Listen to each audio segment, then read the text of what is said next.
All right, guys, here is a question that I get a lot. Instagram versus LinkedIn. What platform should I be on to really get the attention from my audience? And so one of the things that I'm gonna share with you is this. Depends on who your audience is, right? If you're attracting C-suite executives, do you think they're spending a lot of time on Instagram, or do you think they're spending a lot more time on LinkedIn?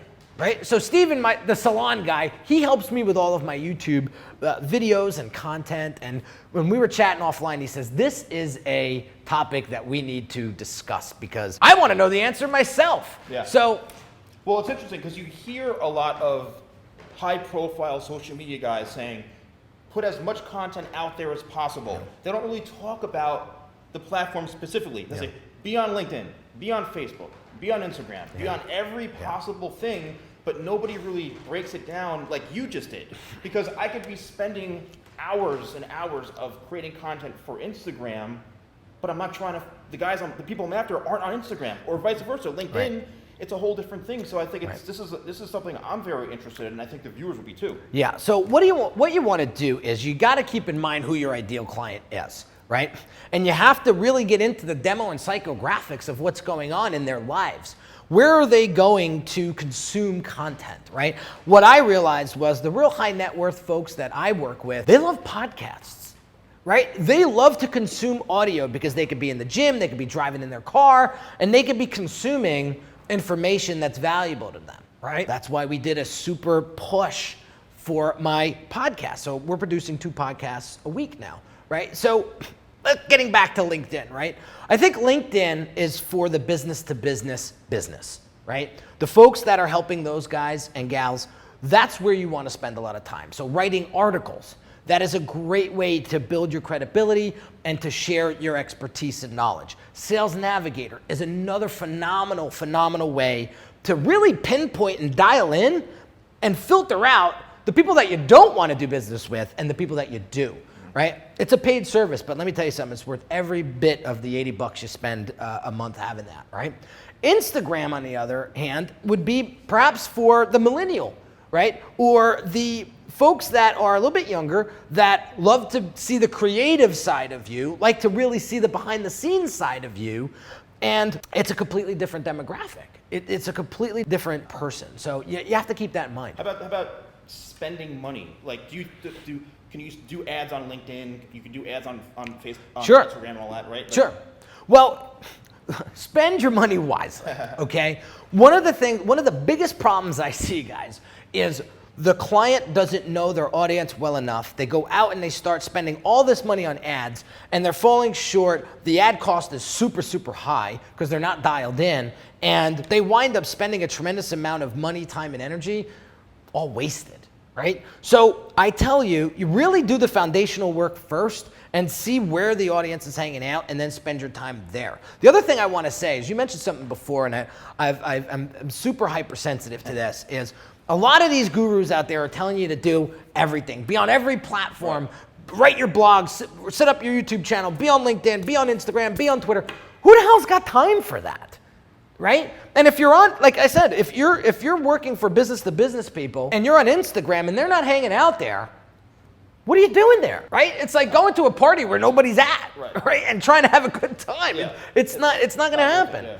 Not worth it. Well, I think that information is very helpful, and I think your viewers, I mean, I'm interested in it. I'm sure everybody else is watching. Yeah. People watching are interested in it, and I think breaking it down really makes me understand much better of where to put your time and energy and kind of the differences of the platform. So, well, a lot of the folks, like the solopreneurs, the people that are using their expertise to make a living, right?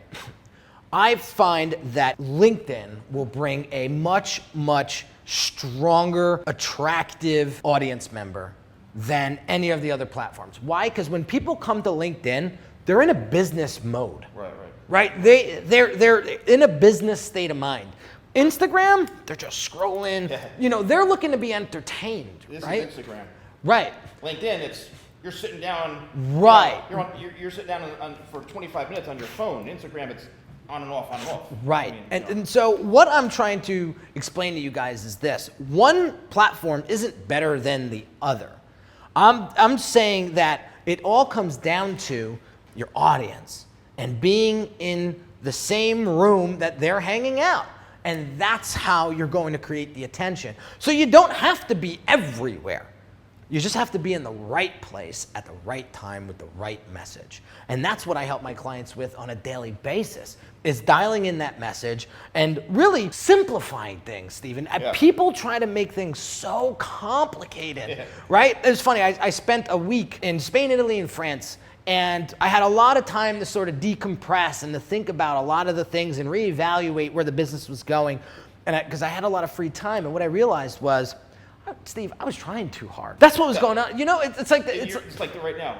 Actually, you've gained 4,000 followers on Instagram just from us this alone. So well, I don't know what happened, but not. So you're so consumed in it. Yeah. It's, Think about it. Like I always say, it's like the dating days, right? When you became so hot and heavy about or over that girl or that fellow, like they smelt that from a mile away and they ran for the hills. That was the Drakkar ice to spray on me. But that's another story.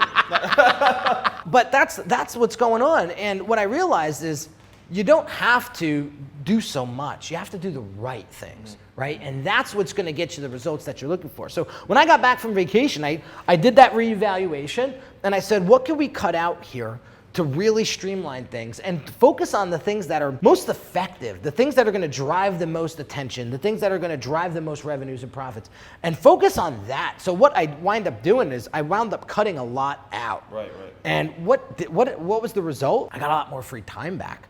Right? I got a lot more free time back. And what I noticed was the content that I'm putting out, it's much more powerful, impactful, and it's getting much more quality over quantity is going to really help you. Well, great advice, man. Great advice, and I'm stoked that you shared this. So. Yep. And hopefully he'll have you back on. I might get blacklisted from this video, but Well, how can I when we have the same barber? So there you have it, guys. Check out some of these videos here or here or here if you're wanting more information about how to scale your expertise as a solopreneur. And I can guarantee you, just by consuming this, you're going to get a tremendous amount of value, and it's going to get you to where you want to be a hell of a lot faster.